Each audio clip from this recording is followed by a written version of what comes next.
1981, the Harlem Crips caught Santa Claus sipping walking home from his girlfriend's house. They got up on him and shot him at point-blank range. They left him in the alley thinking he was dead, but he survived and shocked his enemies 1 week later by walking down Exposition, which is in his enemy's territory, wearing a red rag over his head. This nigga is the Undertaker, nigga. What? OG, you might as well call him Undertaker, bro. What? What are you talking about? Shot him, left him in the alley. Nigga survived, came back, red rags all up on his shit. We back in the... What? This nigga's...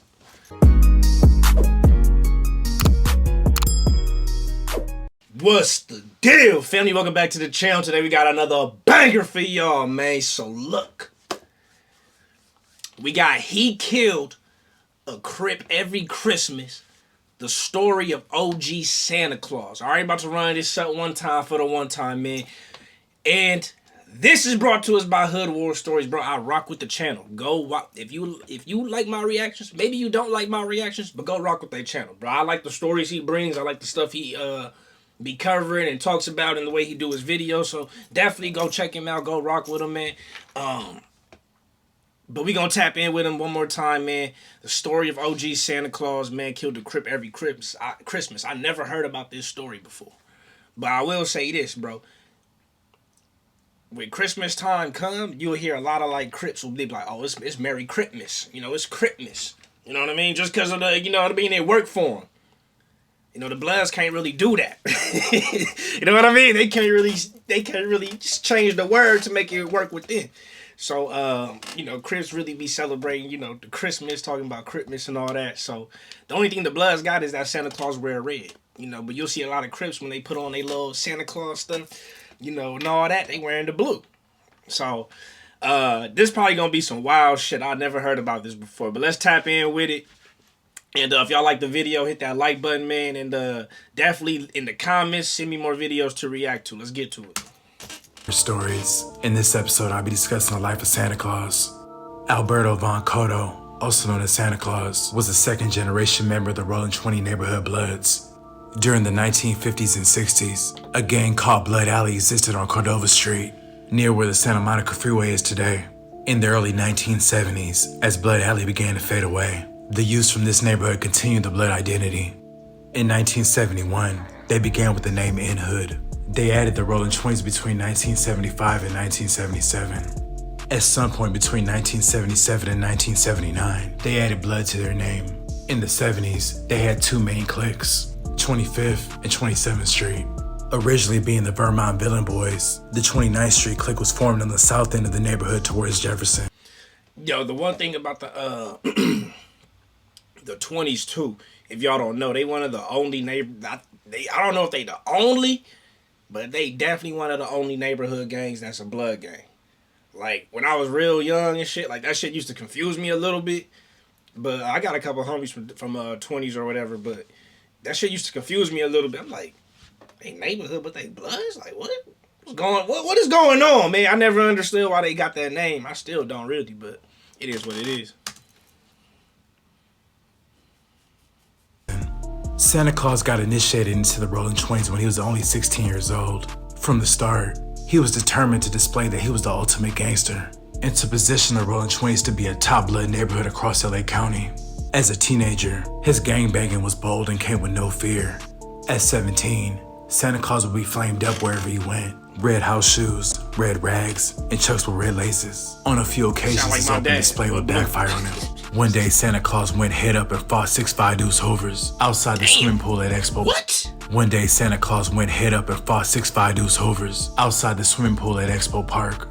He got packed out, but it showcased how fearless and frontline he was. It's no one Santa Claus hated more than the Harlem Crips, who were the 20s' lifelong foe and primary rival, located just south of them.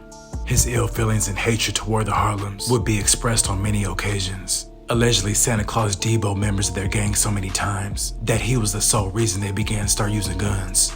When gunplay came into effect, Santa Claus... Nah, that guy, that's crazy, bro. I mean, come on. Like, you telling me this nigga was that wild, that he was that wild, that he made a whole gang have to go get guns just so they could...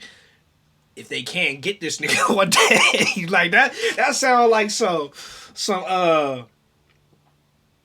what's it called, bro? What's it called? It's like myth. That sounds like some like mythical type shit, bro. Like, what are we talking about? Some folklore, like, for real? Also pay a visit to a rival Crip's home each Christmas and kill them. But this terror inflicted by Santa Claus was year-round, not just on Christmas. And it wasn't one-sided. One night in 1981, the Harlem Crips caught Santa Claus sipping walking home from his girlfriend's house. They got up on him and shot him at point-blank range. They left him in the alley thinking he was dead, but he survived and shocked his enemies 1 week later by walking down Exposition, which is in his enemy's territory, wearing a red rag over his head. As his reputation grew, his name became feared among hoods across South Central. By the mid-80s, Santa Claus was a respected OG and a shot caller. This nigga is the Undertaker, nigga. What? OG, you might as well call him Undertaker, bro. What? What are you talking about? Shot him, left him in the alley. Nigga survived, came back, red rags all up on his shit. We back in the... What? This nigga's...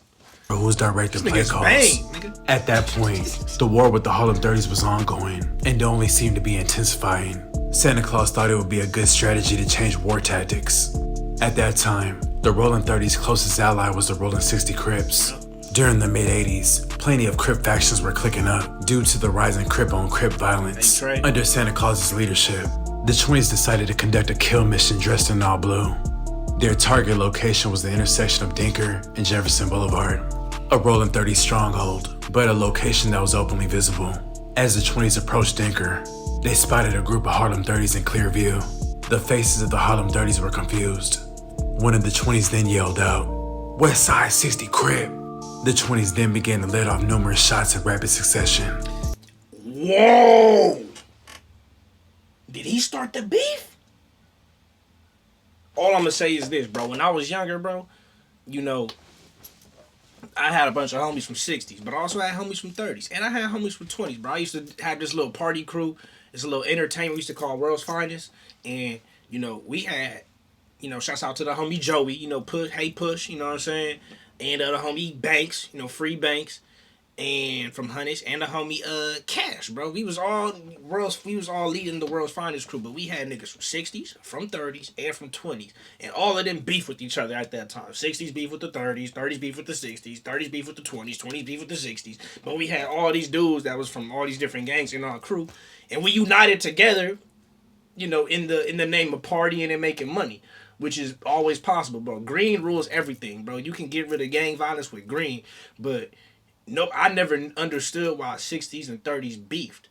You know, I never really got no information on that. But just because of that, and people in LA do that, they pretend to be Crip and then they really a blood. They pretend to be a blood, they really a Crip. Like, even my boy Push, Joey, that started World's Finest, when I remember being at his house in Inglewood and his uncle just got out of jail. His uncle was a blood, but he was dressed in all blue. And he was talking to his moms and he was like, you know, she's like, "Why you got on all blue?" Because she knew what he do. And that's his sister. And he was like, you know, he's sipping this drink and stuff. He's like, "Man, I'm about to catch some niggas slipping today." So he was trying to catch Crip slipping by pretending to be a Crip, even though he a blood. So people, and that was like 2009. You know what I mean? People been doing that for years or whatever. But because of that, people can start beef. People can start, like, let's say some of them 30s dudes get shot, right? They get killed. And a couple of them survive, and they just go, "Bro, it was some 60s, bro. The 60s got us." Now it's a beef between the 30s and the 60s. So now they killing each other off. Meanwhile, you got the 20s over there. You know, now they can just freely do what they do and catch bodies. It's crazy when you think about it, but that's just the reality of Los Angeles, man, for real.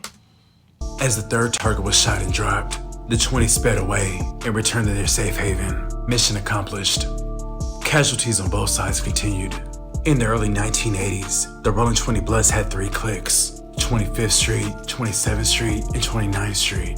The Harlem 30s also had 3 cliques at that time: the Dinkers, the Avenues, and the 39th Street faction. At that time, Santa Claus and OG Head were key in expanding the Rolling 20s by securing turf by enlisting the 2nd Avenue gangsters to become a part of the Rolling 20 Bloods. The Avenues were named for the streets between Arlington and Crenshaw Boulevard. The Rolling 30s and the Rolling 60s also had cliques of the same name at that time. In 1985, Santa Claus called a hood meeting for all cliques at Lauren Miller Park to officially establish that the Second Avenues are a legitimate clique. The Second Avenues arrived shortly after, and everyone began to celebrate. The 20s had now expanded to 4 cliques and were elevating their status as a premier blood gang in LA County. In doing so, the Rolling 20 Bloods expanded land area to having arguably the largest blood gang territory in Los Angeles. Their neighborhood not only covered the West Adams area from Vermont to Crenshaw, but now extended north passing Washington, Venice Boulevard, and Pico between Crenshaw and Western Avenue. But their celebration was being watched. Not long into the meeting, groups of Harlem Crips descended into their neighborhood and started attacking both sides of their park, boxing them in. Santa Claus immediately sprinted toward the east end of the park in an attempt to combat the attack. Once in range, Santa Claus extended his right arm and fired 3 shots at his enemies. 1 Crip down, Santa Claus fired 2 more shots. Another Crip down, the Harlem's attack had backfired on them. They picked the injured homies up and threw them in the car and quickly sped away. As the South End war front heightened against the Harlem Crips, the 27th, 25th, and 29th Street clique launched attacks that extended beyond their enemy's main base of operation. Several Crip factions began to click up to slow down the 20s' offensive attacks. On the west side, the Harlems clicked up with the 60s, and in the deep west, the Harlem 30s could be seen kicking it with the Showline Crips at Venice Beach. Yup. So one day, Santa Claus ordered a Let me see this crap. I got a bunch of family from like my older uncles, cousins, they all from Showline and stuff like that. They be at the fucking picnics still to this day, 67, 60 years old, still at the gang picnic or whatever. You know what I mean? Doing they thug thizzle, man. So I'm tapped in with this. kicking it with the Showline Crips at Venice Beach. So one day, Santa Claus ordered a few carloads of 20 members to slide into Showline territory in hopes of finding some rolling 30s. When they arrived, their hopes came into fruition as they spotted Harlem 30s on the Venice boardwalk. Both equal in numbers, the collision escalated into a large-scale gang fight. Law enforcement arrived deep shortly after, and many were arrested from both sides that day. Meanwhile, back on the home front, the 20s struck back at the Harlem 30s on a personal level. Both sides knew each other by names and knew where each other lived. Santa Claus started to target the home tactic, and many homes were hit, including the home of a high-ranking OG from Harlem.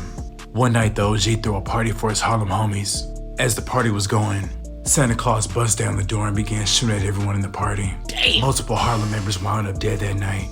Word began to spread quickly of Santa Claus's actions, and people were beginning to think he was untouchable. Santa Claus would spend a good portion of the next 7 years in prison. Santa Claus was released from prison in 1992. As a welcome home gift, members of the 20s laced him up with plenty of dope and cash. Shortly after being fresh out, Santa Claus took command of the war campaign against the Schoolyard Crips. The Schoolyard Crips were the 20s' hated enemy to the west. Skirmishes on their border of Crenshaw occurred frequently. During that time, Santa Claus found a girlfriend on Bronson Avenue. She mirrored his gangster ways, selling dope out of her one-bedroom apartment and carrying a pair of twin .380 chrome pistols. But on January 13th, 1993, the gang world was shocked when they discovered Santa Claus had been murdered. Damn. The 20s instantly pointed the finger at the Schoolyard Crips. By nightfall, all cliques of the Rolling 20s gathered at the headquarters, Lauren Miller Park, to discuss a revenge plan. That night, 5 Crip hoods were all hit simultaneously. The Harlem Crips, the Schoolyard Crips, the West Boulevard Crips, the Rolling 40 Crips, and the 5-5 Neighborhood Crips. The message was... Yo, these niggas is wild, bro. Yo, these niggas is demons. But I mean, I can't even be mad, bro, because they literally, bro, the 20s, they surrounded by nothing but Crips. That was always what we used to talk about when we was young. Like, they are surrounded, bro, by nothing but Crips, bro. West Boulevard, Schoolyard, Playboy Gangsters, 40s, 60s, 30s, 30s, 40s, 60s. That all just layered down right there. You go a little bit more east now, you got Hoovers. Like, they surrounded, bro. Like, no other red in sight, bro, for real. But for them to go on these type of missions, bro, just trying to catch bodies on every gang, that shit wild, bro. That shit is wild. I never knew none of these stories. We just used to talk about shit and like just know what goes on, but this is an actual story. That shit wild. St. Clair that night that the Rolling 20s went in blood. The Harlem Crips and the Schoolyard Crips immediately struck back. The following night, the 20s ventured into the heart of the schoolyards and shot down 3 members, one of which was high-ranking. After 2 weeks of intense warfare, the schoolyard Crips were ready to call a truce and firmly denied their involvement in the Santa Claus murder. But the war against the Harlem Crips didn't stop, and the bodies began to pile up. The 20s also struck at the Rolling 40s hard in the corner of Vermont and Vernon, and the 5-5 neighborhood Crips got hit with a 50-shot Uzi. During the bloody aftermath of Santa Claus's death, the 20s wanted to show hoods across LA just how much muscle they had, and willed to declare war on 5 Crip hoods at the same time. When Santa Claus's killer was finally revealed, many were left shocked and confused. The killer was not a gang member or even an affiliate, but a low-level weed dealer from Jamaica. Whoa. Santa Claus supposedly robbed a Jamaican. This nigga got offed by a Jamaican. And Jamaicans don't be playing though. Like, they might not be from no set or no gang, but they from Jamaica, my nigga. Stop playing with them, dog. They don't play around either, dog.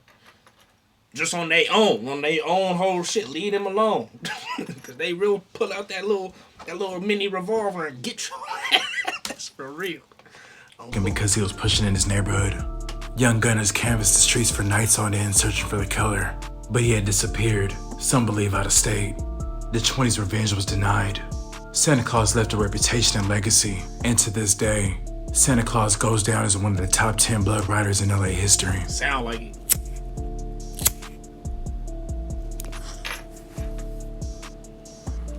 Yo, that's wild, bro. The story of OG Santa Claus, bro. I ain't never heard this story before, but this shit is crazy, dog.